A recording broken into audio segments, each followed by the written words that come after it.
All right. About like an hour and a half to kill. So about like an hour and a half. Decided to pop up the stream, see what happens. Yeah, I actually probably spent about an hour, maybe longer today, looking at reports, just fighting barbs with like Arthur, Philip. Tried like Nevsky, Arthur, and just kind of saying like what actually procs in the reports, what's working, what's not, some thoughts about it. Probably talk a little bit more once the stream gets going and there's more people watching, I guess. But in the meantime, you guys can watch me do some maintenance on my farms, I guess, while we chat. But I do think Arthur Phillip is going to be really, really good, and I think he'll be way better when people actually use him in the open field than whatever testing you could do with him, whether it's in Canyon, whether it's a battle simulator, or even if you're doing like a 5v5 like duel scenario. And the biggest reason why is because I'll show you the reports later.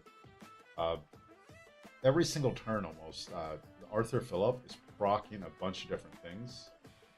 From like health reduction to enemy losing 100 rage for the next few turns. So a bunch of little ways to get extra rage. And the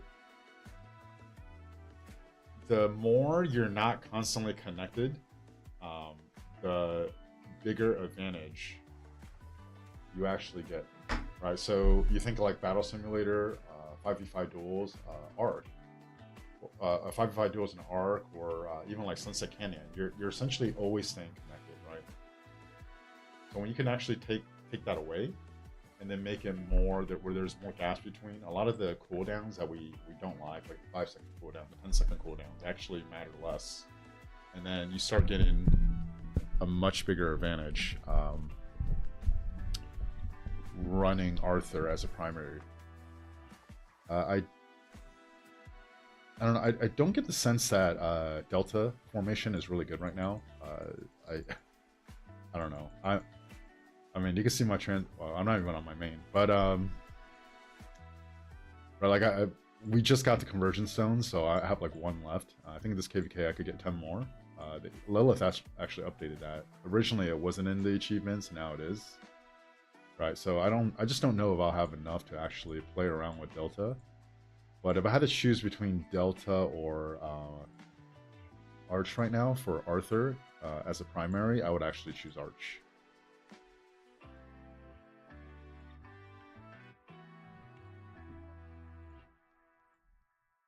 Now, if you're getting a double combo commander, I think that changes it a lot. But we don't have a double combo. I think the best pair right now for Arthur as a primary will be Philip behind him.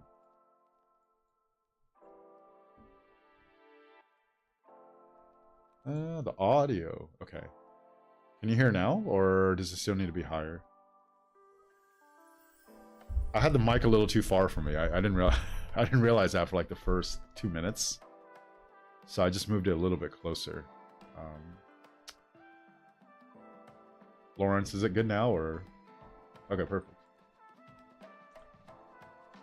So also, I haven't streamed in a while, so feel a little rusty. But we're currently in KVK. I don't know. It's. I mean, it's not. I don't think it's something to be. I mean, you could be proud of it, right? But it doesn't really mean too much. But it's actually kind of funny looking at the honor leaderboard. I'll show you guys. So this KVK, there's 6 camps, right? 3 per camp, so that's 18 kingdoms. If you look at the honor leaderboard, right? The top 20, 1, 2, 3, 4, 5, 6, 7, 8, 9, 10, 11, 12. 12 out of the top 20 is from our kingdom. And there's 18 kingdoms. It's just, I don't know. We'll see what happens. But at least chaining activity, or getting chaining activity-wise. Some of these guys are crazy. I'm not a big chainer, so I'm not gonna do it. But you know, I'll get my 120,000 honor, and I'll get my tech where it's supposed to be. Here,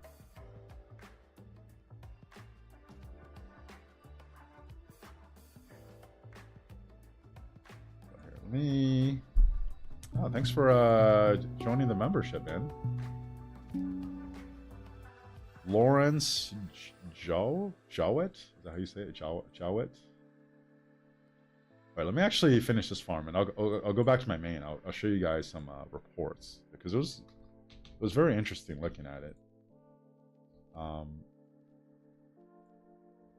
my god, can't even find a stone node near me.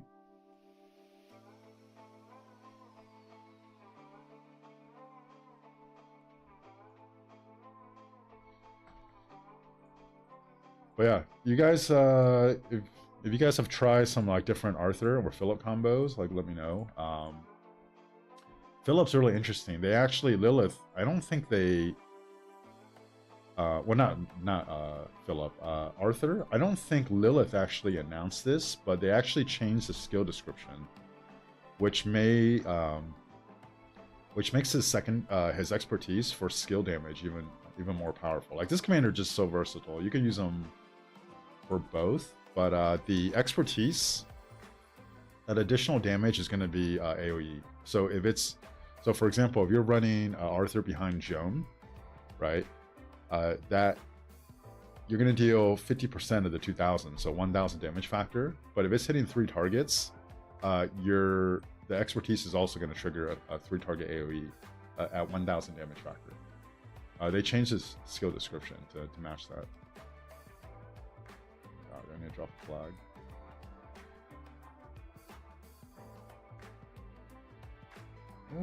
I don't know if I'm supposed to build. I'm just gonna not build. Do the one shoot. Usually I just build a flag, do a one shoot, but I'm not sure what they're doing. So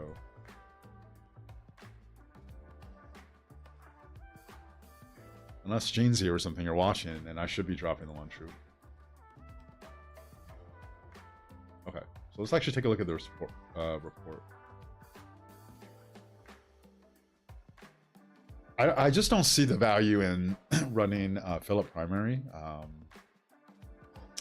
because like the troop specific tree is just so much better than the leadership tree, right? So what you gain is when Philip's active skill goes off, the secondary commander is going to get a 70% damage increase, right? That's really the only reason to run Philip as a primary. But I think what you're losing to do that is just not worth it. So I would actually argue in all scenarios. Like I can't think of one.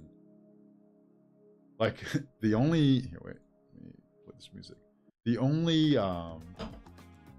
scenario, and this isn't even a realistic scenario, is if you're gonna run Philip Honda, right? I would run Philip primary over Honda primary, but if it's not that, what happened to the music? I think it's going. Just taking a little bit of time to ramp up. All right, let's take a look at this report. It's very, very interesting. Okay, so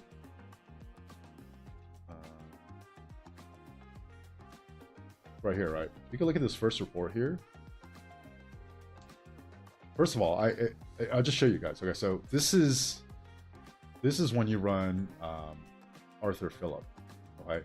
At the very top, before the turn begins, of every turn, it'll tell you all the effects that are affecting that turn. And I've never consistently seen this many things show up, right? Just because if you're running Philip, right, it's saying he's boosting Cavs, he's boosting Infantry, he's boosting, even though you might not have him in there. And then Philip also has some of this stuff. So one, it's just a lot of crap to get through. But if you look at my first turn here,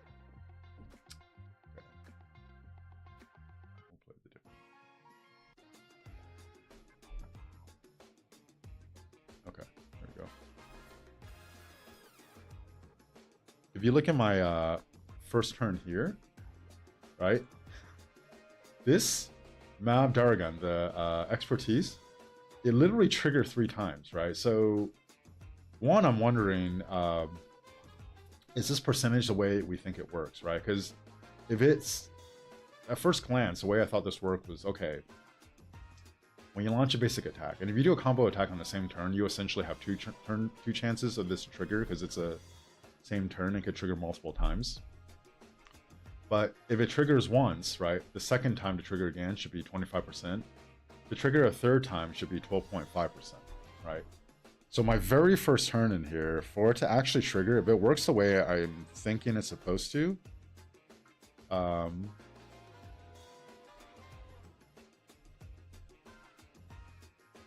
to actually get these 3 procs to go off, it's like a 1.5 or like a 1.5% chance, right? So I'm like, the very first turn where I try to use Arthur Phillip and this trigger pop 3 times, I'm like, is this going to be a thing? Like, is the math actually different than how it's reading? I don't know, but you can see it triggered 3 times here, right? With Undying Fury, you get 9 rage for every basic attack, right? So you have your normal basic attack. The 3 combo attacks counts as a basic attack. That's 4. But then at the top of the combo tree, right? Every time you launch a combo attack, or range combo attack, you have a 10% chance to trigger another one, right? So cooldown is 10 seconds, which is not good. And it's really not a high damage factor. So that triggered again, right? So essentially, the very first turn, I triggered 4 combo attacks in 1 turn. I got 60 rage here, right? It also counts as basic attacks. So 4 combo attacks counts as 4 basic attacks plus the normal basic attack, that's 5. 45 rage here, 60 rage here. I can't really tell, looking at the reports, whether every combo attack also triggers 86 rage. I'm going to lean towards no, but I don't want to set up the testing to do it. I'm sure someone will do it and then show their testing, and then I could just go off of that, right? But I'm going to guess it doesn't. But every turn, just all these little crazy things are happening, right? And by the way, this iron and steel, I don't know if it's worth it. I don't think it is, right? And if you were going to do it, I don't think you should put 5 points in it like I did. So basically the thing at the very top of the tree. The reason why is because like the damage factor is negligible, right? This damage factor is negligible. If you have 1 point, it's 50 damage factor. 5 points is 250. To put 4 extra points in here, it's just not worth it. But I'm undecided whether 1 point in here is worth it. Because if you get 1 point in here, essentially there's all these things that have a chance to proc this. And then every time you proc this, it's actually at least 24 extra rage.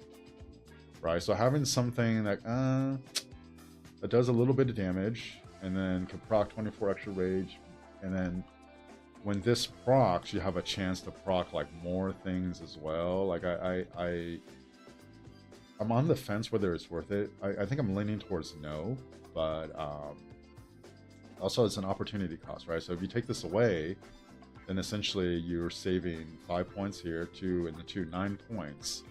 Where would 9 points go, right? So if you do 2 here, 4 here, 6, you could go into Rallying Cry. Rallying Cry is very interesting. I think Rallying Cry for combo attack commanders is way more valuable than skill damage commanders, right? So I don't know.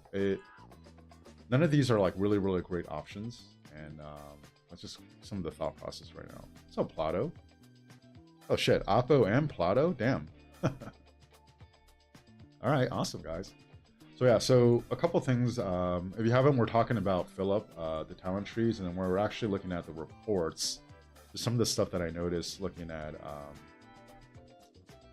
the reports, right? So one, this I don't think it's worth it. I'm gonna lean towards no, but if you do get here, it's not worth it putting 5 points. I think 1 point at most, just so you have a chance to trigger an extra combo attack, which will get you 24 more rage, but also you can start triggering a lot of other stuff. Right, but let's actually go back to the report. Where is this? What is this music? This is not my playlist. It's just someone just trying different stuff to see if there's anything I like. All right, Frosty, what's up, man? Ape, Hazer, Ibrahim. Thank you guys for watching. Arthur Chandra, just for funsies. Well, here, let's actually go over this real quick. We're gonna take a look at his skill, right? So first of all, if you guys joined late, there's a bunch of you guys now. I've never seen something like this because between Arthur and Philip, they have all these different boosts. So even to get to the turn, you just have all these little buffs that are showing up before you could get to the turn, right? But the very first turn I had running Arthur Philip, it procced 3 of the expertise.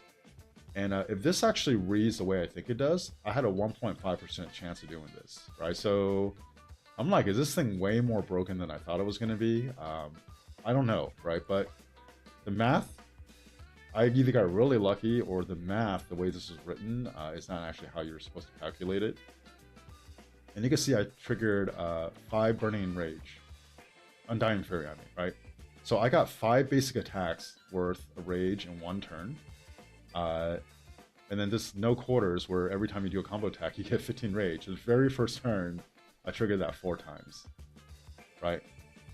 And then I also, and then, yeah, this is what I was talking about, the top of the combo tree where I triggered like another extra like combo attack. So it's pretty crazy. So let's get to like the 4th turn, right? You can see they took more damage here again. Someone subbed. Thanks for subbing. Australian Junker, thank you.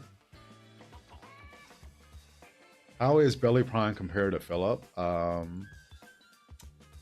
Belly Prime, unfortunately, with Arthur and the way everything got released, like it's really, you either have Belly Prime or William. You don't want both, right? One's going to be wasted. Does Duel Arthur cover Horn? I would still run a Horn on Huo if you're going to run Huo primary, Arthur secondary. Because Arthur as a secondary doesn't actually give you too much rage. Arthur as a primary is giving you the potential for a crap ton of rage every turn, and then the Horn becomes way less valuable. I also like the Horn a lot more on, for example, if you're comparing Nevsky and Huo, right? Where is the Horn going to have more of an impact? It's going to have more of an impact on Huo, right? Because if you have a lower rage cap that you need to trigger your active skill, like the amount of rage actually is a bigger percentage of that rage cap. So you can imagine if Huo's rage requirement was 100, and every time you trigger the Horn, I think it's like 50. I can't remember off the top of my head. Right? Like that, you're like halfway there, right? So when in doubt, whoever has a lower rage cap will benefit more from rage gain. If Arthur is primary, I would do Greatest Glory Ring. Kind of like how I think you should do Lucia. Okay, so this turn, right?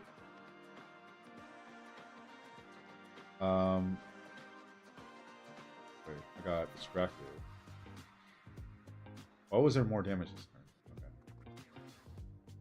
Okay. Oh yeah, this turn it would just trigger the instant proc. But you can see every time Philip triggers the instant proc, they lose 100 rage, right? This combo, Arthur Philip, is like it's disgusting how much rage is taken away from people. We get to see the first turn when you launch an active skill. All this crap you have to get through, right? Philip triggers another instant proc, you lose 100 rage. What's really interesting too is Philip's active skill also triggers Merlin's magic. So in Merlin's magic, it says that whenever it deals combo attack or deals direct damage, Philip's active skill doesn't do either, but every single time, like where it says it straight up says it. When Philip's active skill, it'll say, you can see right here, right? Like Arthur launched his active skill, and then this skill triggered the Merlin's magic. It actually says when Philip's active skill also could trigger this Merlin's magic, right? So he actually pairs very, very well with this commander. I don't think you're gonna realize really how good Arthur Philip is doing 5v5 duels during Battle Simulator or doing just one-on-one duels, because the more you're not always connected to the target, the stronger Arthur Philip is, right? And then when do you actually get that? You're going to get that in open fielding, and that's so really, like, I think it comes down to the reports manager, right?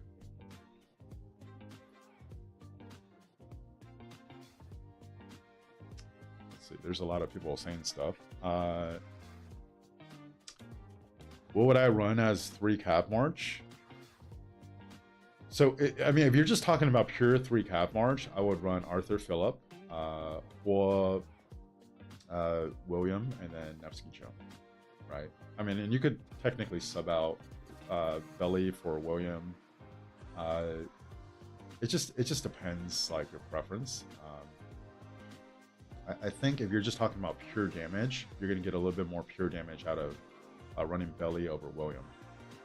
But the problem is, if you run Phillip with the Cavs, you're losing out on him with Archer, where he provides the most value right now, right? So even though I think Luce Phillip is disgusting, and I think Arthur Phillip will be really, really good in the field, kind of like how like Luce Alex is. I think you get them by far the most value with Phillip with Archer right now. Okay, now what's really cool with Phillip? Let's take a look at his skill. Right, this, and I actually missed this when I did my like first reaction to this video. This actually, the other commander, right? So if I'm running, say, ZL Phillip, whenever ZL launches an active skill, 1/5 of the time, there's a chance for that active skill to proc a second time, right? So essentially, what's going to happen is, and I actually saw this when I was messing around with this on the field or finding a barb, right? There's going to be it's going to be ZL, then Phillip, right? ZL, then 1 second of downtime, then the active skill, then Phillip, then 1 second of downtime, then Phillip, and then a second of downtime, and then the primary commander, if it triggers, it'll go again, right? And you could do this once every 7 seconds. So the crazy thing with ZL, and this is why this pairing is so good, right? Whenever he launches an active skill, you either get the marquee effect, or you actually do the 3 target 1500 AoE, right? So it's actually, Phillip is actually giving this more chances to proc, and then with ZL also, whenever they deal skill damage with the active skill or the marquee effect, you gain 30 rage. So Phillip actually boosts ZL's rage engine like through the roof. He's doing way more damage, right? And then he's still doing like a flat 30% more, and then he's getting the health, he's getting the march speed. On paper, it looks, ZL Herman looks like it should be like just dominant, but I think for anyone that's used it before, like, I want to see, like, no one will say it's bad, but I don't think anyone has used ZL Herman and just been like, this march is broken good, right? Like, if you run ZL with Phillip behind him, it's going to feel much better, and the reports are going to look better, right? I'm not necessarily recommending you do that, because Herman provides a lot more value on the field overall that you can't measure from a report. But ZL Phillip is a very good march, and it actually frees up your Herman to be paired with Asher, or if you don't have Asher, then run Herman YSG, in my opinion. Chatsky, what's up, dude? Thank you for the 5 gifted, man. Really appreciate it. But Phillip, like, I think right now, like, if you're looking for priority, like, basically not like all the strategy and stuff, right? Because like everyone's situation is a little bit different. But like, if you're doing the commander swap, number 1, if you don't have Luce, you need Luce. I think number 2, you actually have to go with Arthur now. And then maybe you can make a case for ZL, but like, I actually would almost make a case for Phillip, because this guy, I'm pretty sure this guy will be relevant until this game dies. Like, the amount of stuff he's doing, and he doesn't have a damage factor, right? So for example, if you have Ragnar, this guy, by the way, I mean, Chasky is here, sorry buddy, but this guy, as soon as his damage factor becomes like mid, he's gone, because none of the rest of his kit actually makes him stand out, right? He's only so good right now because his damage factor is so much higher than everyone else's, right? But the damage factor is going to go up. Whereas every one of like Phillips kits, right? This is all percentage based, right? So as the power creep goes higher, this guy actually doesn't lose value, right? Like he's not losing value. He'll literally just scale up as commanders get stronger, right? And then like I mean, yeah, the instant proc, you get, like maybe that's gonna like lose value, but like you're not getting fill up because it's 800 free target damage factor, so good. So this guy is in my like he's just a must invest, you know. I think on the field Arthur Phillip would be disgusting, and we're gonna see reports and feedback of people that use these like very soon, right? Because now we have Arthur, but Lucha Phillip is disgusting because with this 1/5 of the time Lucha's active skill is actually gonna proc a second time, right? Like if you think Lucha Alex is good, like this is a whole different level. And then ZL Phillip I just went over. So looking at the reports, it was very eye-opening because I just did not.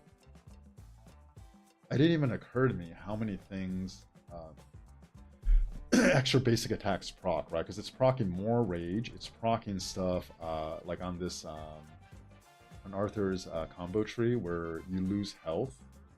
Right, and it's actually doing it more often than you think, even though I think it's like 10%. Is it over here somewhere? Where is this? Right, oh, even over here, right? Like this one, you just get a 3% bonus to damage. Like all these things are just proccing all over the place in the reports. And it's because like this combo attack is just, and especially paired with Phillip, it's just making him like do so many different attacks like in one turn and proccing all these different things that I'm very interested to actually see people use this in the open field. I think I saw some people do some testing, right, and then like duels and stuff, and like, oh, Arthur Phillip is not good.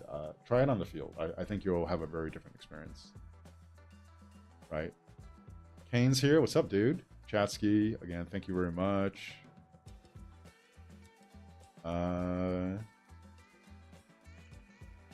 Should I switch Joan for Arthur? You definitely should not switch Joan.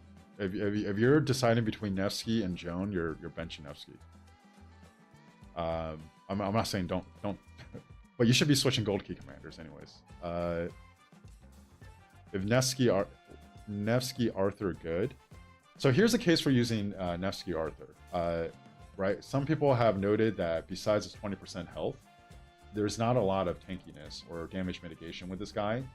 So if you're using him on the field and it just turns into like kind of like an XY situation where like you think he'll be good, but before you know it, his health is dropping, or his troop count is dropping faster than everyone else's, then you're almost forced to pair him with a tanky commander, and by far the tankiest Cav commander is Nevsky. But if not, right, like for Arthur is going to do more damage, and I mean, people think I'm like a Hoa hater, right? But if you're just talking about wanting to pump out as much damage as possible for skill damage, it's going to be Hoa Arthur, or it's going to be Joan Arthur. And I already went over the expertise where they changed his effect, right? So now, right, 25% chance to deal additional damage to all targets of the direct damage, right? So this is very specific now. So if you're doing a 3-target AoE with Joan, you have a 25% chance to do a 3-target 1000 damage factor AoE every time Joan's active skill procs, right? So that makes it where if you were on the fence before, whether it's Hoa or Joan, or now if you do Hoa and you this procs, it's going to be a 1350, right? Half of 2700. 1350 one target damage factor, or a 3-target 1000 damage factor AoE, and that could proc. That has a chance to proc twice every other turn. Man, okay. I'm not a big fan of this playlist. Let's go over here. Captain, what's up, dude? Bob Jones. Sorry if I can't keep up with all the chats. If you guys say something I don't answer, just say it again. I'm definitely not trying to ignore anyone. It's just when there's like longer sentences or paragraphs and then there's a bunch coming at once, it's hard. One question: Ragnar LC or William Wallace LC? Ragnar should not be pro LC. You know, pair him with Scipio. So then I guess it's William Wallace LC. And if you're going to do that pairing, LC primary, William Wallace secondary will do better. It just does better. And if your argument is the rage reduction, if William Wallace is primary, just start looking at Arthur's kit and even Philip's kit and how it does rage reduction. Like it's like stratosphere is different. Like William Wallace's smite tree rage reduction is like negligible at this point.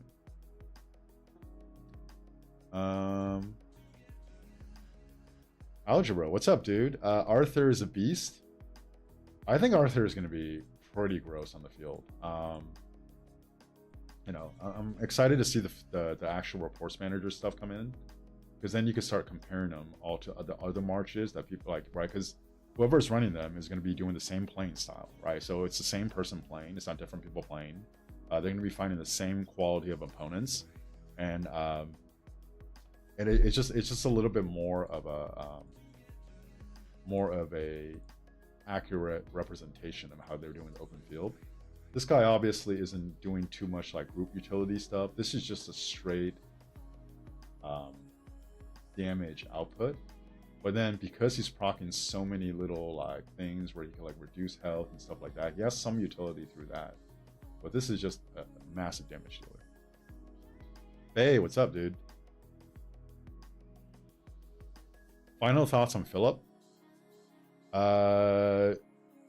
I could, but I just talked about it. I'll say it again. This guy is going to be around till the game is dead, and like he's a must invest. Like I don't know why I say invest. I've seen people go like, oh, I think he's a 6 or 7 March guy. Like he's not, because this guy, the way he works, besides this instant proc, which you're not investing in for the instant proc, every one of those things scale with the power creep, right? So he'll never actually get power crept out. Right? Whereas like you take someone like Ragnar, right? The 2800, it's really 2200 and then 2 more seconds of 300, right? But let's just say 2800 damage factor catches people's eyes. The rest of his kit, it could easily be power crept out. Once his 2800 is kind of mid or kind of on par with other damage that commanders are dealing, he's just like whatever, right? And if your argument is like, oh, well, he could be a secondary and King of Britain, that's not enough reason to invest in him. This is not a long-term commander. He is Tariq Ibn Ziyad a year and a half ago, but with a 3-target AoE, right? Huge damage. People were using him as part of a second infantry march. No one's using him now. Philip, this guy will be around until the game is dead. Like I could say that with high confidence. And then like even this, right? His active skill will proc twice. Whoever he's paired with, the other commander's active skill, every time they use it, there's a 20% chance you're going to trigger it a second time, right? Like that's not going to get power crept out.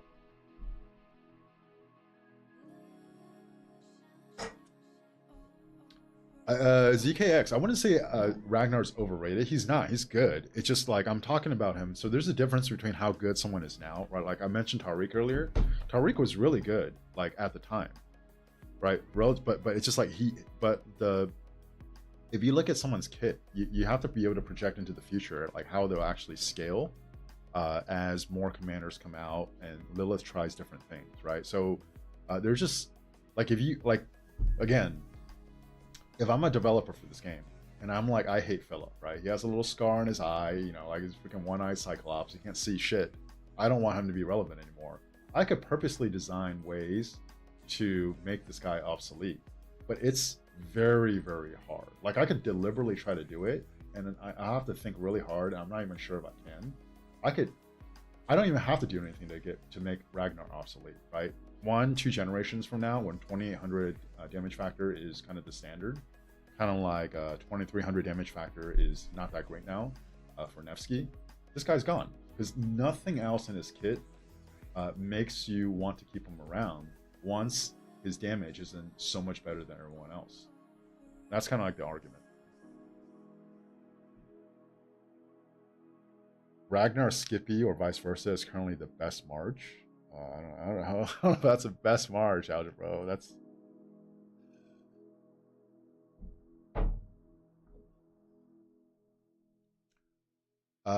Light Fever. When running ZL Philip, would you run Asher primary or Herman primary? So Me personally, I would start out with Asher primary, right? Like I think like on the field, skill damage is just more useful. Now, I would advocate Herman primary if you feel like that march is just not cutting it speed wise, and also if you're fighting like a losing battle, like if you're winning, right? Like if you're winning, Asher primary. Like if you're not winning, but you're not like cheeseburgering, like maybe you can make a case for Herman primary.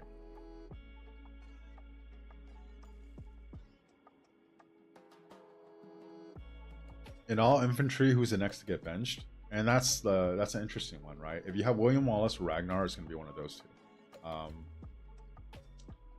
Here's with Scipio. Scipio is straight up just better than Ragnar, right? Damage factor is way lower, right? No argument there. This health reduction at the end game, depending on the troop type and all the equipment and stuff, right? Like Cav, it'll probably be closer to like a 14% damage taken. With like infantry and archery, it'll be closer to 18%. Right, when you're making a target take 14 to 18% more damage, everyone's benefiting, right? So unless you have something that exceeds this, right, you're incentivized to bring this on the field, especially if you have multiple marches. Nobody like it's like we forget or we don't talk about it. Scipio has a instant proc, right? It's going to be at least 500, and then well, actually, wait, let me take it back. It's not going to be at least 500 because the way we know how additional damage works now, it just doesn't happen all in one turn. But you don't have to stay connected like Sargon, right? Because it's not like you hit him with a basic attack and then you deal this. It's just like a bleed that happens over 3 seconds. So this is a 1500 damage factor instant proc, right? So people just go, oh, it's 2000 to 2800 with Ragnar. Ragnar wins. Well, this health debuff is way more valuable. This instant proc, no one's kind of taking that into account. How come we're okay with looking at Ragnar, looking at his additional skill and be like, oh, this counts, this makes him 2800. But then when we look at Scipio, right, he has instant proc and we just act like that doesn't exist, right? Then you add in the shielding, all this other stuff. Scipio is just straight up a better commander. So if Scipio and well, Lucia is obviously going to stay, right? And then like Scipio is probably the second best commander right now. Then you're looking at William Wallace, Alex, or Ragnar being on the chopping block, right? Just depending on whether Lilith decides to go the smite route or skill damage route for infantry. I was pretty confident that they were just gonna like lean into the smite damage, and then they released Ragnar, right? But Ragnar was released out of cycle and kind of with King of Britain. So is this like a deviation from the path? Are they gonna kind of alternate between skill damage and smite, or go with smite? Without getting into the developers' heads, my thinking or thought process is they're probably going to still stick with smite more, right? And then Cav lovers rejoice because combo damage is even more broken than smite. Like once this guy gets another combo commander to pair with him, like it'll be absolutely disgusting. Like the amount of things he's proccing off of combo attacks, proccing basic attacks, proccing more rage, proccing. It's crazy, you know. William Wallace was on the chopping block as soon as he was released, right? Because as soon as another smite damage commander comes out, he's not going to be worse than William Wallace. Who's going to go? It's going to be William Wallace because you're going to pair the better smite damage commander with Lucia. Who is good as a secondary for Arthur? Honestly, I really only see Philip as like a really solid option. You can maybe make a case for Attila. The problem with Attila is he's designed to work best as a primary, and then Lilith very, very smartly made it where Arthur also has to be a primary, right? But if you can run Attila primary, Arthur secondary as a combo, that would be probably the best march in the game. But you can't. You feel like Arthur William with a combo build would be good for now? Kane, I mean, it's okay, right? Because really what you're like, when you're doing that, what you're saying is, okay, like you want to lean into the instant proc of William. But like whatever instant proc you're getting out of William, like Philip is straight boosting 30% damage, which William isn't. Like he gives he gives Arthur a chance to like proc his combo damage even more. It's just like whatever William could do, like Philip is just better, right? And so like I wouldn't say Arthur William is bad. It's just like Arthur William just for combo damage is so much better. It kind of takes William off the table for me.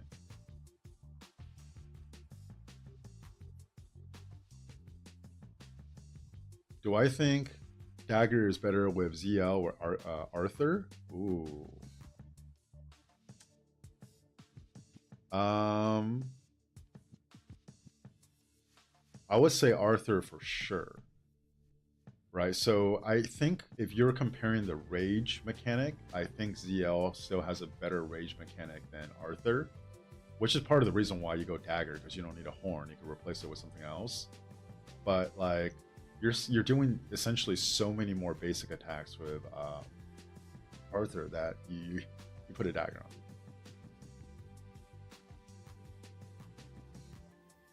Yeah, so Kane, and that's what I don't think you were here earlier. Right, and the problem with Philip right now is that if you take Philip out of archers, because I think he'll be broken good on the field behind Arthur. I think he'll be real broken good on the field behind Luchet. But like, he actually provides by far the most value behind archers right now, and specifically ZL, because ZL benefits more from his expertise. Probably more than any archer commander. You could make a case that it's Asher too. Like Asher, I could see it, but I think ZL is just better. Because Asher, what you're proccing is just some like more. I don't even know. I think I have Asher unlocked. Right? I decided to skip him a while ago, but ZL. I mean Asher, when you proc more, right, you could potentially get this. Right, so you could just get these boosts, right, which is good. I'm not saying it's not good, but like ZL, you're doing the Marquise effect, you're doing the active skill, and then like as that's happening, you're triggering more and more rage. I just think it swings pretty heavily towards ZL.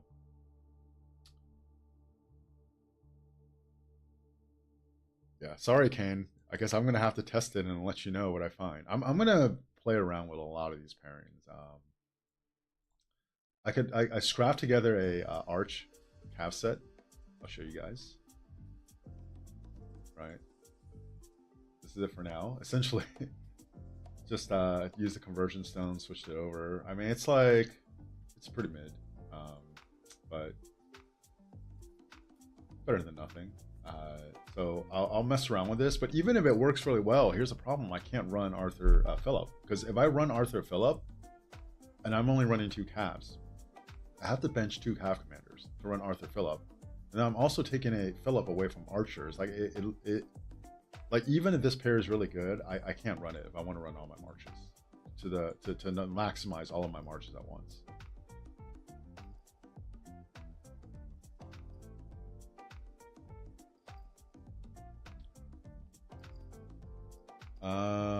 What's weird is that you think a support is going to perform well in a duel.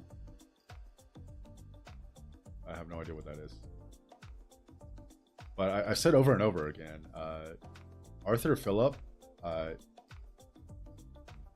because there's all these cooldowns, right? Like 10 seconds for like the top of the combo. Basically, a combo attack commander like this, if you're doing non-battle simulator, if you're doing a duel, 1-on-1, 5v5, 3v3, 77, whatever, or a battle simulator, you're always connected to a target, right? So you never actually have like breathing room, like what you do in the open field, where there's way more often like gaps between when you're actually connecting to the enemy and not. Doesn't mean you'll drop combat, right? Because I think it's like 8 or 10 seconds to drop combat, but like you're not always just connected with the enemy, right? Because they could pull back, you could pull back, and all that stuff, right? So this Arthur Philip on the field is where I want to see results, and specifically I want to see people run this in the field in like real situations, and then I want to see like a compilation of a bunch of reports from that player while they're simultaneously using a bunch of other marches, because it's the same playing style, finding the same quality of opponents, and I assume the equipment armament level is going to be all pretty similar, right? So then you can start comparing how one player's march compares to another march from the same player, and then you start getting a better feel how strong this march is. Kind of like running Lucha Alex. That's why it took probably, what, like 5 months after Lucha was released for the community to really catch on to Lucha Alex, just because he sucks in duels. He's going to suck in duels, he's going to suck in Battle Simulator, he's going to suck in 5-on-5s, right? Like, as far as just looking at reports. So, you know, you're not going to find it that way.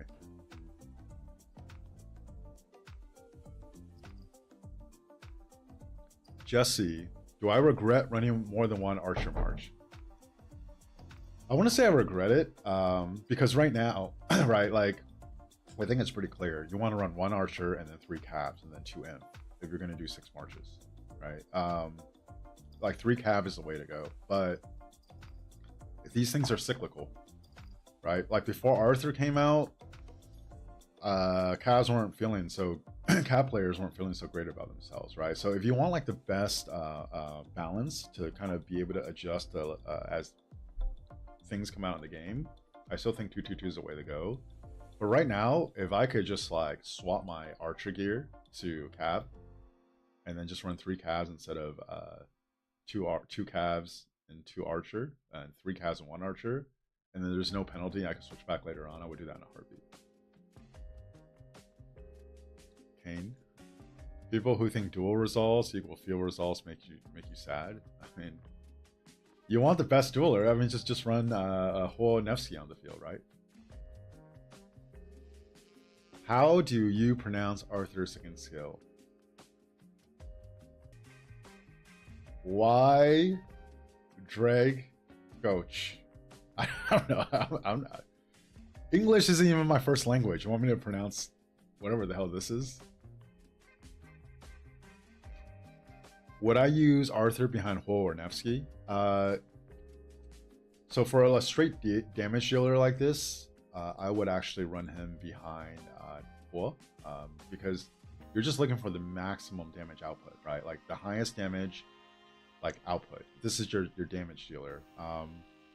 Now, if it comes out, and this is a very real thing, right? Like, I mean, I think some people are hating, but there's only 20% health and nothing else. So Joan even is slightly tankier with, I think, her like active skill. If it comes out that Arthur is just like, before you know it, half his troop count's gone, maybe I could see a case for running him behind Nevsky, but I would actually want to try him behind Joan first, and I skipped Hua, so I'm not going to, but then I would actually try to run him behind Hua, and then I would actually run him behind Nevsky only if the march with Arthur is too squishy.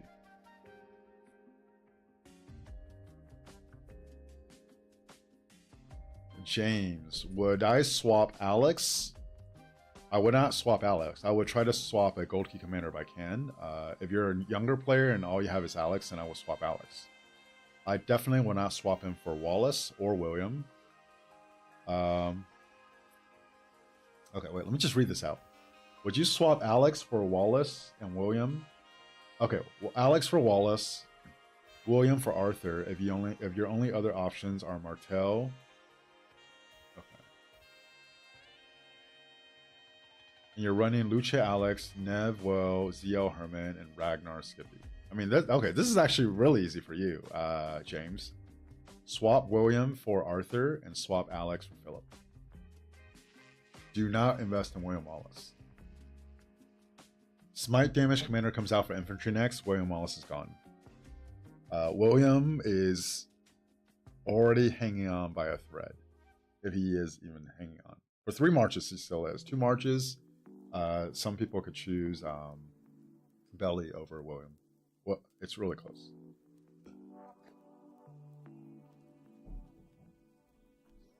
Do I think Joan could be run behind ZL and Artifact KBKs? Yeah.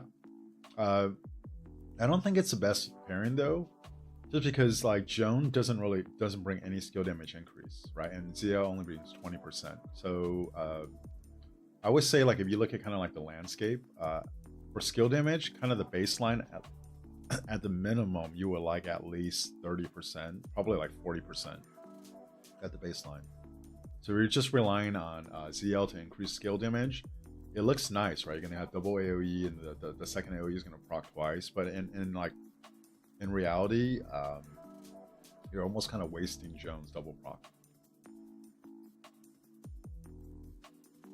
Yeah, and James, you're in a good place. And Jesse too, if you only have one Archer March right now, because then you could just run ZL with Herman, and then you could start like exploring some broken pairs with Philip, right? I think like LC Philip is absolutely disgusting. Go Gators, James. Episode 8. I have Neb, Joan, Arthur. Was going to use gold heads to max Will. You think I should max Philip instead? Yes. At this point, I would not invest in Hua if you have Nevsky, right? Because you have to think about the role. Let's just say you think Hua is better than Nevsky, all right? Let's just say you think that, and you know I disagree, but let's just say that's the case, right? You have a single target damage dealer that greatly amplifies skill damage, right? So they already occupy that role. It's likely, right? At the very least, it's a possibility that at some point Arthur will actually be better used as a primary and not a secondary. So now you're going to combo attack. Then Hua literally is going to be competing with Nevsky for that role of having to be the primary commander that is actually amplifying skill damage, right? So like if you're thinking about like investment into the future, if you put your gold heads into Hua right now, you're essentially saying that by the time the next Cav cycle comes out, or even sooner with another leadership commander, or maybe a good archer comes out and then Philip flex over to Cav, you're gonna throw the gold heads away, right? So you might get some kind of like short-term stuff, like maybe like that's debatable, but it's just a shitty investment long term. Marky, if I don't have Hua, Arthur, Philip, or Ragnar. Wait. Okay. You're listing all the commanders you don't have. I was confused. So you currently have Scipio, William Wallace. Oh my god. And Zio Honda. Okay. And I know. Don't mock me. Okay. So right now, if all you have is Scipio, William Wallace, Zio, and Honda, first priority is to still get first priority is to get Luchet, right? Just get Luchet. You need to have them. And then it's interesting that you have Honda, because now you can actually play around with this a little bit. I would actually swap for Herman. I mean, not Herman. I would actually swap for Philip. I think if you're just talking about value right now, as a archer commander, I would probably still take Herman over Philip. But the problem is like you're starved in gold heads, so it's very, very important for you to make smart choices, so you could essentially maximize the amount of gold heads, right? So like after Kaz, what's going to come out next? It's going to be Archer. So if you have Zio and you invest in Herman, and then a new Archer comes out and then makes, let's just say, Herman irrelevant or not part of the best pair anymore, you just put gold heads into a commander that you got for like one cycle until he gets replaced, right? Whereas if you do Philip, and I'm not even convinced that ZL Philip is worse than ZL Herman, right? Let's just say the new Archer comes out and you run ZL and the new Archer.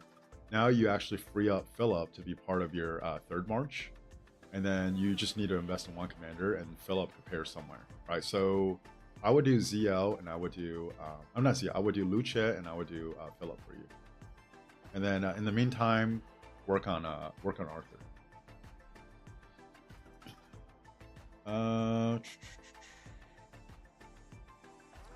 What talents did I use for Arthur? Okay, so I kind of went over this. So this is what I was messing around with. Now, Where it's not clear for me is, and by the way, I'm not a huge fan of this one at all. If this was deal 2% more or 6% more damage, and then you take 3% more damage, I will probably take it, right? But if it's just combo attack, I don't know. I'm not as inclined. It loses actually some of the value. This one here is very interesting. I don't think it's worth it at all to get 5 points in iron and steel, because you're going from 50 damage factor to 250 every 10 seconds, right? At most, like the fastest you could do it is every 10 seconds. So like 200 damage factor every 10 seconds isn't worth it for 4 more points. But the problem is, where do you go where it's worth more, right? Like, do you need 6% more march speed and then maybe some more stuff you could trigger from? Then like maybe I don't know, but like this, I think like 1 point. My feeling is it's probably not worth it, but I could be talked into it, because to get 1 point here, you're essentially wasting 4 more points here, right? I think for a combo attack, if I was going to do it, I would actually take all 9 points away here, right? 2 and then 4, right? And then I could get 3 here, and I would actually shave 3 more points somewhere else to actually get rallying cry to 5, because then you deal I think 15% more damage first 10 seconds of a battle. You pair that with combo, and then especially in the future, if you have something where you also get like a instant proc, or something that's more like an instant proc but a combo attack like Luchez, this becomes infinitely more powerful, right? So I think if I was going to run combo, that's probably where, but it really depends on like the commander's kits, right? So if I was running them behind Philip right now, I think I would actually probably take these away, go all the way up to the top of Rallying Cry, and then if I had to try to shave 2 points, I would just shave 2 points. I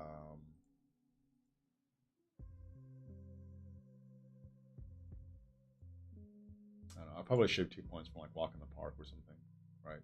You take 1% less. You take 1% more normal damage. Like, okay, fine. Rallying Cry, I think, is very underrated for certain commanders.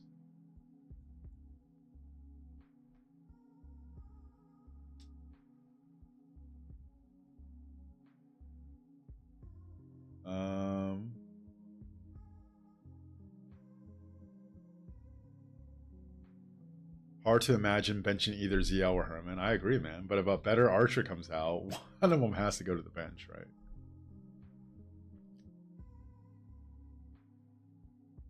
Grady, sorry I'm late. What do we like better, Joan Arthur or Hua Arthur? I don't know actually. I mean I don't have Hua, right? So let's just pretend you think Hua is comparable to Nevsky, right? I mean they occupy the same exact role. Single target, skill damage increase, right? One's tankier and provides a debuff.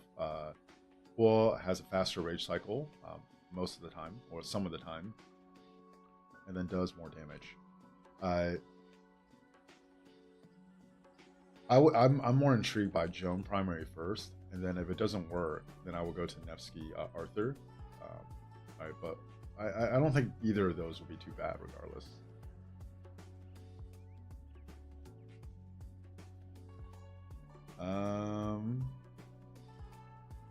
Does Philip work as a primary at all? I don't see it, man.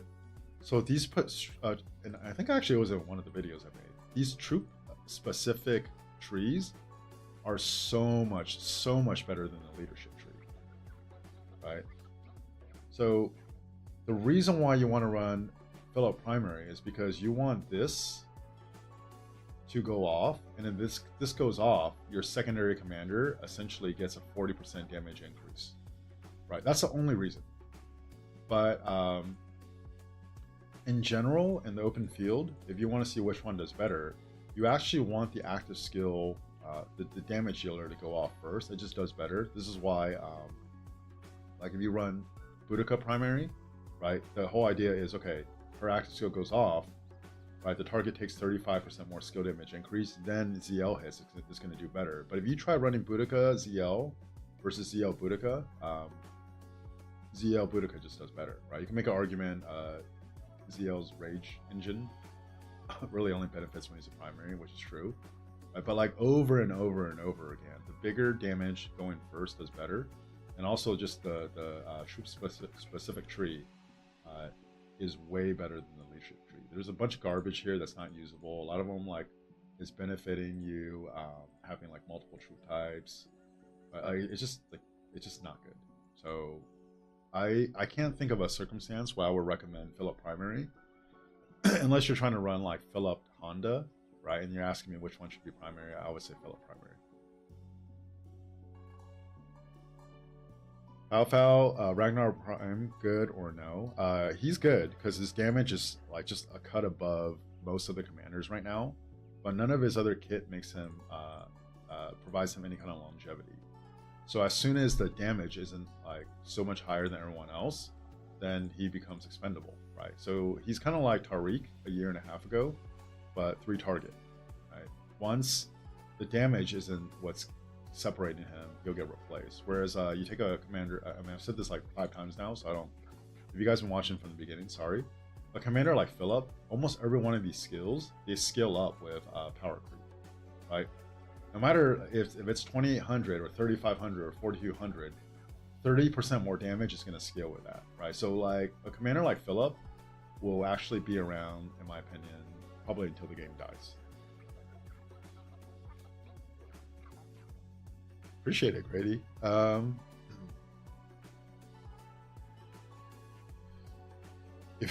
Well, Adrian, if you're going to invest in your first Archer March now, what do I do? It's not a really good time to invest in your first Archer March, just because right after Cavs is usually Archer, right? So one, you have to figure out there's going to be one best Archer March, right? Like there's going to be one best, and it's not going to include both Herman and ZL. So without knowing what's next, how do you choose between the two, right? Like your guess is as good as mine. They're both good. And if the new Archer commander has no March speed, then it's going to be Herman, because you're not going to pair him with ZL, right? If the new Archer commander has good March speed, you probably would actually pair him with ZL. Like, there's some other factors, right? Does it synergize with poison? We don't know. So if you're going to go into an Archer March right now, I think I would probably lean towards ZL, but like it would be like very low confidence.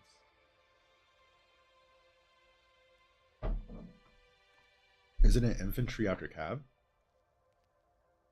I thought it was Cav first, then Archer, then infantry, then leadership. Did I have that backwards?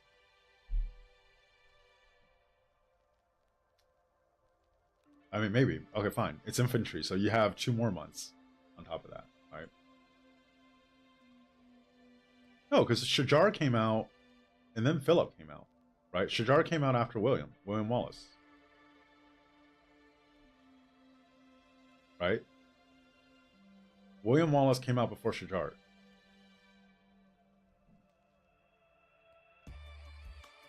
So last cycle it was Cav, then infantry, then Archer, and then leadership, right? Like, am I going crazy? I mean, I could just look at this.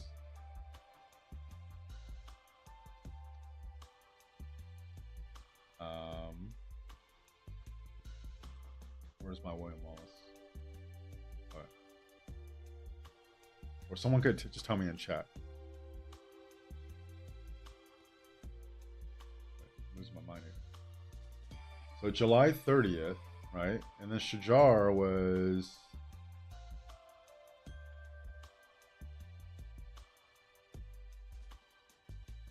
October. Oh yeah. Wait, okay. Wait. Okay, I'm looking. Okay, you're right. Infantry, and then Archer, and then leadership. Okay, yeah. So instead of the next cycle, the cycle after that, right? But still, you're in the same position. Like if you go in on ZL or Herman right now, if you think of a KVK cycle is like 3 months, right? About 2 months in KVK, and then even if you do first pop, right? About 1 month out, you might get to use them for 1 kvk. So if you really wanted to go into Archer right now, I would use ZL. But Philip is kind of like fail-proof because like even if he doesn't work for Archer, you can just move him somewhere else. But I really don't know between ZL or Herman, you know. So I would do ZL Philip or Herman Philip if you had to do one Archer March right now.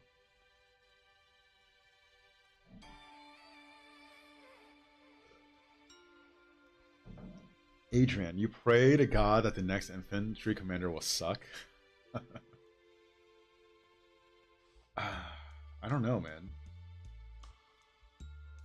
I can see it. I can see him sucking because infantry's in a really good spot right now. You get like an Arthur level infantry commander, like that. The gap between if you get an Arthur level infantry commander, the gap between infantry and archer, like until the next archer comes out, will be too broken. And I, you know, I think it's implied, right? But I'll say it out now, right? I think based on how good Arthur is, I think it's fair to at least like guess that the next Archer commander will be like ZL level good, like when he came out relative to the rest of the commanders, because the archers are so far behind right now. Like they need it, all right? Like if they do whatever they just did with Cavs, and then they could just release a mid commander with infantry, honestly, and they don't really improve archers, it will be really unbalanced. All right, so I think it's reasonable to expect the next archer to be like game breaking good.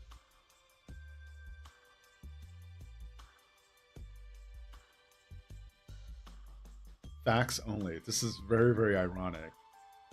It goes, Arthur is the LC of this year. Archers won't be close. The name's facts only. All right, if you think so.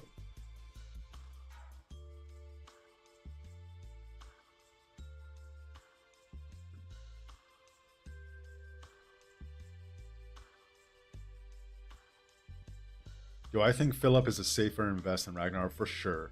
Like, for sure. It's not even close. Philip would be like buying Netflix stock in 2000, and Ragnar is like buying Blockbuster stock at the same time.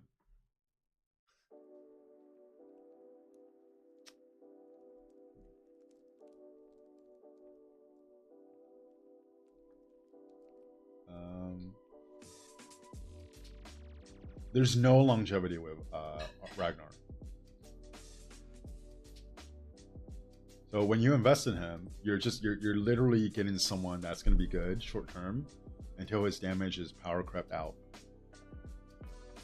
Like it doesn't have to be irrelevant. It just has to not be so good compared to everyone else, and then all of a sudden there's nothing really keeping you from wanting to use Ragnar over other options.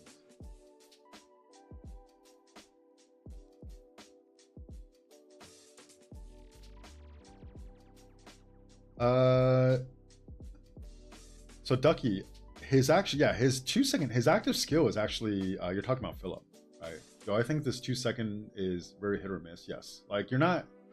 This is his actual active skill is the least of like what makes him really good. You know, like this is cool. Now, like I was saying earlier, right? This isn't damage factors. This is just whatever the damage factor is. It's going to be doing 20% more and then 40% more for you, right? So this is actually the worst part of his kit, right?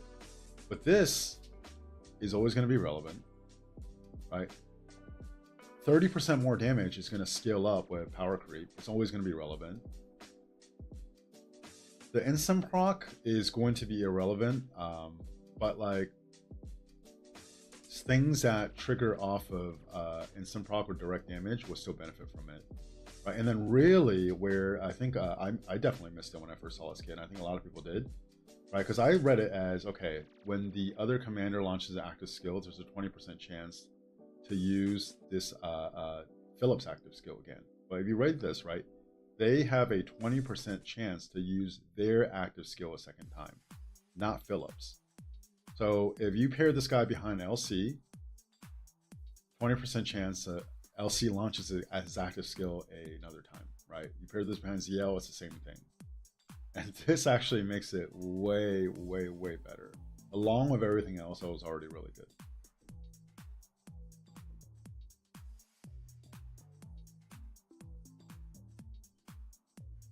Crazy to think that Philip might be a safer investment now than next archers.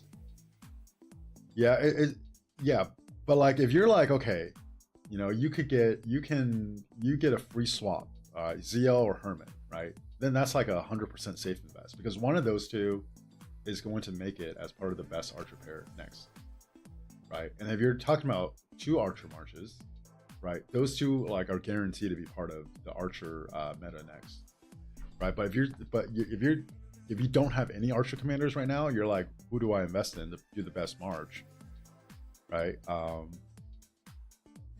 I wouldn't tell you to invest in both of them because one of them is going to get bumped out. If you're only going to run one archer march, you're literally setting yourself up to lose out on your investment, like in the not so distant future. Constantine Phillip, I actually run that in Canyon, and it's hit or miss. I'm still tinkering with the Canyon lineups. Some of the stuff that I thought would be good doesn't seem to be that good. It's not bad, but I thought some of the stuff would be like really good. Like Constantine Phillip as kind of like a tanky, yeah. So I don't know. Still figuring that out. Who's on the chopping block for Archer release? If you're talking about for 2 Archer pairs, it's going to be either Asher or YSG, right? More likely YSG than Asher. But I can see a case where you really need skill damage increase, and then you decide to take YSG's 62.5% over Asher's 20%. If you're talking about 1 pair, it depends on whether the new archer is going to have march speed, right? I think if you have like 15% or lower, it probably would actually be paired with Herman. And then if it's higher than 15%, I think you would pair him with ZL, right? I think the march speed is actually probably the biggest determining factor.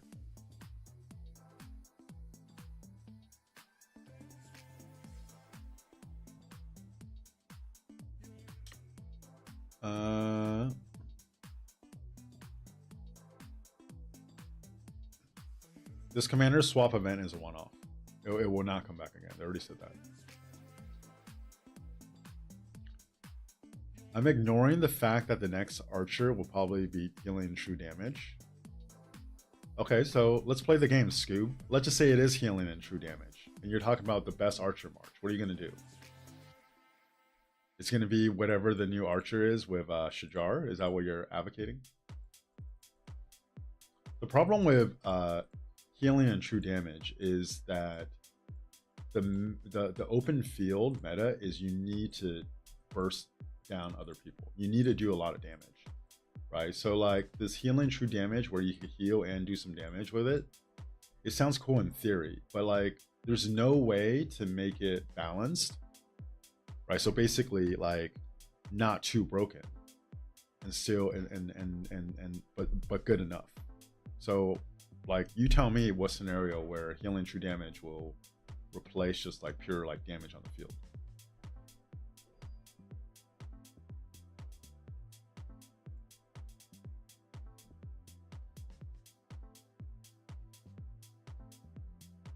How do you buy a membership on the phone? I have no idea, dude.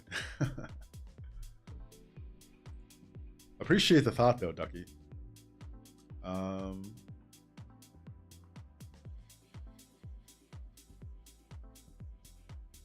It's their job to think about that, not us. I mean, well, you're right, but we're actually thinking about it and talking about it. Like, you tell me how you can release a commander that heals, whose heal isn't like too over the top, and then you're going to take a percentage of that heal and make it true damage. But for the damage to be viable enough to like kind of keep up with, let's just say, Zio Harmon right now, and then for the heal to not be too broken, right? Like, because the true damage is a percentage of the actual mighty heal.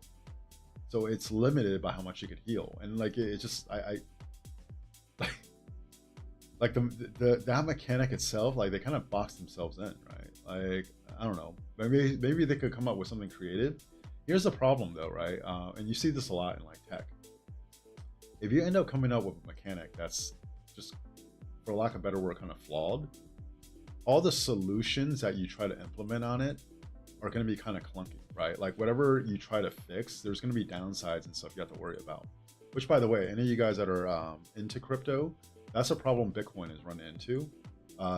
It's great because it was the first one. It was revolutionary in its idea, but the original design system was very flawed. You can't scale up and still maintain like the speed that you need that we're used to now, right? So if you want to dramatically increase the speed, you have to sacrifice security, right? And then if you want the security, which is what Bitcoin was built on initially, then you're not going to be able to scale up. And if you can't scale up, then it's not really usable. And at best, it just becomes this like a trophy that someone has, like, hey, you know, I have Bitcoin because it was like the first thing, but it's not actually functional. You can't actually use it. And all these like people that love Bitcoin are trying to like come up with solutions to essentially fix a fundamental flaw how it's designed, and it just won't work.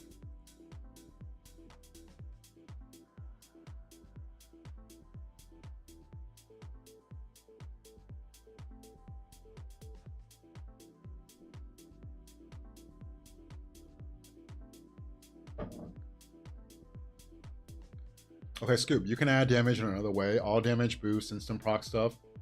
But if you're going to do that, right, instant proc, all damage boost, why don't I just pair that new commander with ZL? Why would I have to pair him with Shajar?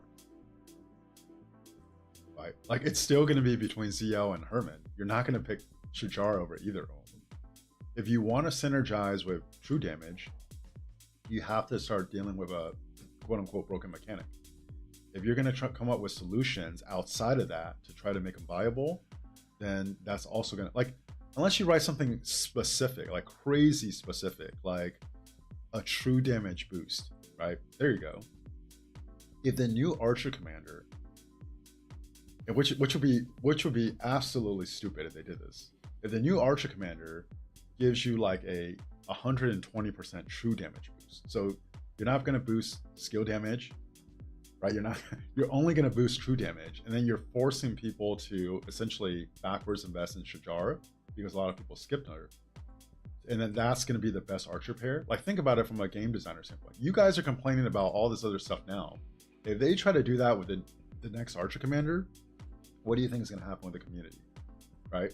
So, like, it's just like, I don't, you tell me, like, give some scenarios where a true damage will actually be part of this like next meta. MS, you just hate Shajar because she's not bald. You're right. Anyone who doesn't suffer the same pain as me deserves to be hated on.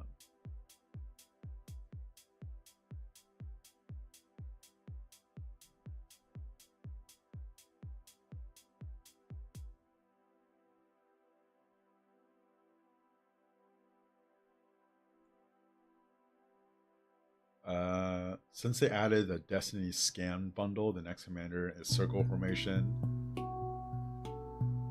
And if it doesn't work best, I don't know what to say. Listen, man, like I just think they tried something with Shajar, and it sounds good in theory. And then once it came out, there's like just some clear limitations. And then when you think like it's like, for example, right? If I was a game developer for Lilith, and I have to think, okay, one, this is a business. I want to make money from this game. Okay, so this game needs to be balanced, right? And you need to be able to keep a certain amount of low spend and a free to play around to make the game interesting. Because if you don't have that, then the people that spend won't want to play this game either, right? So you have to make it where there's just so many factors you have to consider to not like throw off the balance of this game. Right? And a lot of the stuff that people are advocating for, they're like, oh, they should do this or that. Like, I don't feel like, you know, like a lot of times they realize like, hey, if you do this, right, there's repercussions somewhere else, right? Like, so for example, like, why like there's a price point for my business, right? Like I own a gym, right? Like why don't I go lower in the membership? Well, there's stuff that you don't really consider. There you go. Plata, hey guys. All right, I don't even need to do any of this nerd shit. Plato just came in and said Arthur Phillip is cooking for him. And if Plato says it, then I'll take his word. So Plato, out of all your marches, how would you compare Arthur Phillip? Like, is it as good as Luce Alex, Luce William Wallace? Like, where would you, power level wise, what tier would you put it in? No. Cook means good. Cook means good. It's bad when you're cooked. When you're using something and it's cooking. And he says cooked as in past tense. So he basically just got done essentially using 2489 as a test dummy for his experiment. And then yeah, that's a good thing.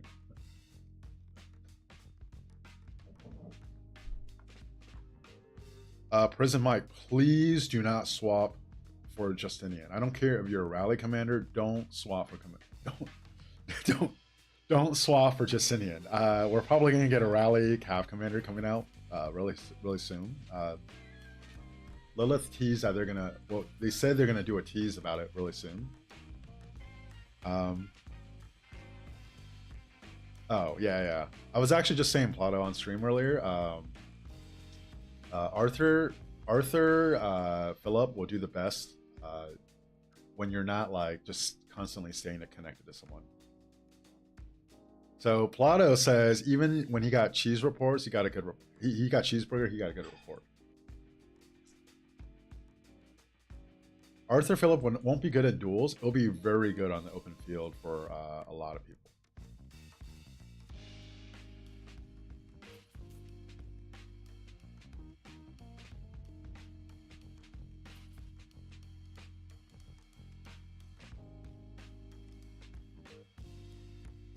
Arthur Phillip is instant proc. Okay, so there's actually an instant proc component to Arthur. Let's actually go over this, right? Let's actually go over the reports again, and then I actually got to go after this. Oh wait, I'm not on the wrong. Switch over.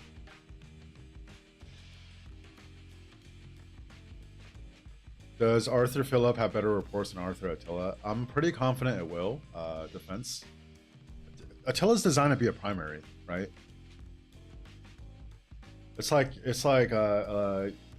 you're trying to run. I mean, it's not the same thing. But you're trying to run Guan as like a secondary when he's designed to be a primary. Like it's just not gonna work right. Okay, so Arthur has an instant proc. Here's why. And his instant proc is actually in a way even better than any other instant proc out there. We'll go over this and then I'll have to take off. Okay, so if you guys look at the battle log here, all right, here's the very first turn. All this crap, these are all the boosts. Okay, right here, right, the very first turn, I triggered 3 combo attacks on one turn. Okay, so the actual basic attack, I did 1,344 damage. Each combo attack actually did 2,088 damage. Okay, this is actually triggered off of the expertise. So something to think about, right? Every other instant proc right now essentially is 10%. The highest percentage is actually, you know, if you want to call it instant proc, is Luches. It's 25%. This is 50%. So as soon as you connect with someone, right, 50% chance that you're going to proc this, okay? And there's a 10-second cooldown, right? But if you're getting cheeseburgered, right, you being able to proc this first is a massive advantage, right? Because like we all know, like we love Lucia Alex, right? Lucia's is 25%. Alex instant proc is 10%. This is 50%. I know it's a smaller one, but when this procs, right, every time you proc, you have a chance to proc it again. So this time I procced it 3 times.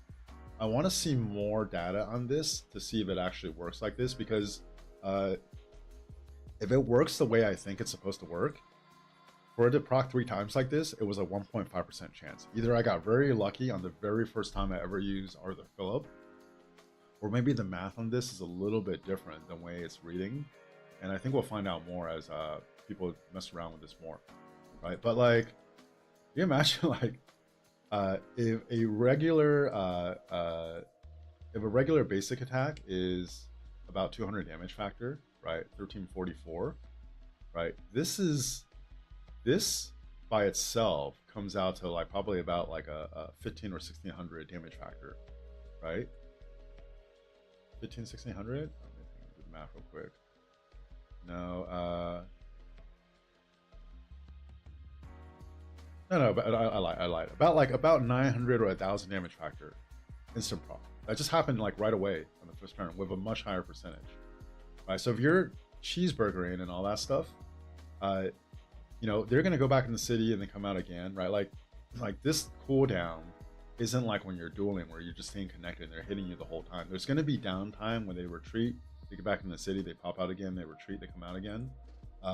You run something like this, Arthur, and then Philip also has another instant proc, right? And then every time they trigger, like you could start like triggering more rage and stuff. If you told me that Arthur Philip is an even better anti-cheeseburger march than Lucia Alex, I would believe you. I could actually see the upside. If you just look through the reports, try running it yourself, and you could just see like every turn, all the little different things that are proccing from Alex, from the combo tree, from his kit, from Philip's kit. This march is probably the best anti-cheeseburger march. If it's not the best, it's definitely the second best in the game.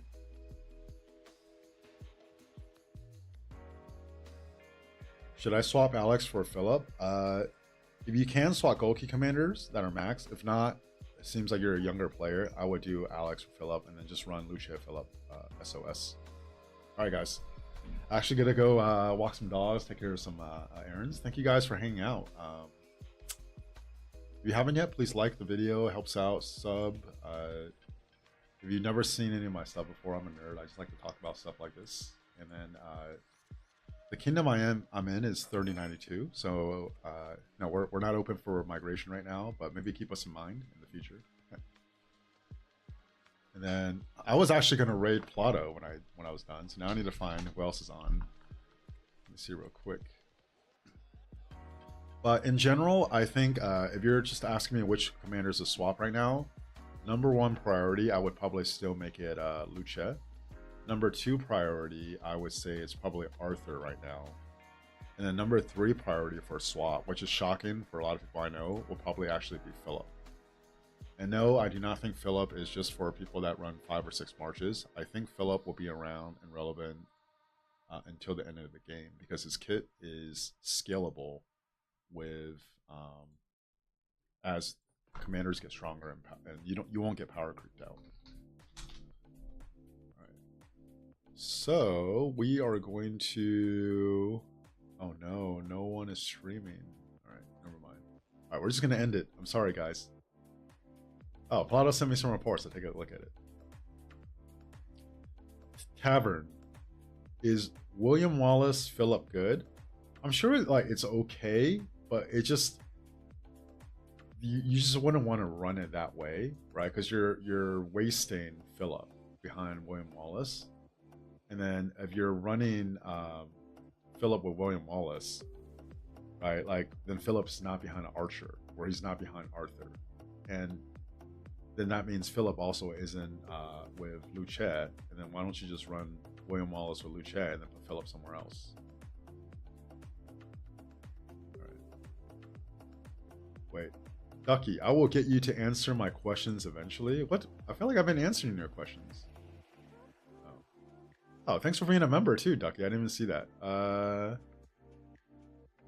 So my issue with Philip is that his expertise gives you a higher chance of him just doing this skill again. And then you enter a cooldown, and then plus only 20% for the other commander to fire again seems net. That's a legit concern. Right, but like if you want to do the percentage, it's okay to have one skill trigger again. It's actually okay to have a skill trigger twice, right? You just don't want 2 skills to trigger twice. That's when you get stuck. And then if you just want to do the math real quick, right? So one is 40%, and then one is 20%. that means only 8% of the time that's going to happen, right? So if your concern is that the active skills are going to trigger too often, 8% of the time, and that's why it's deterring you from fill up, I wouldn't use that as a thing that deters you.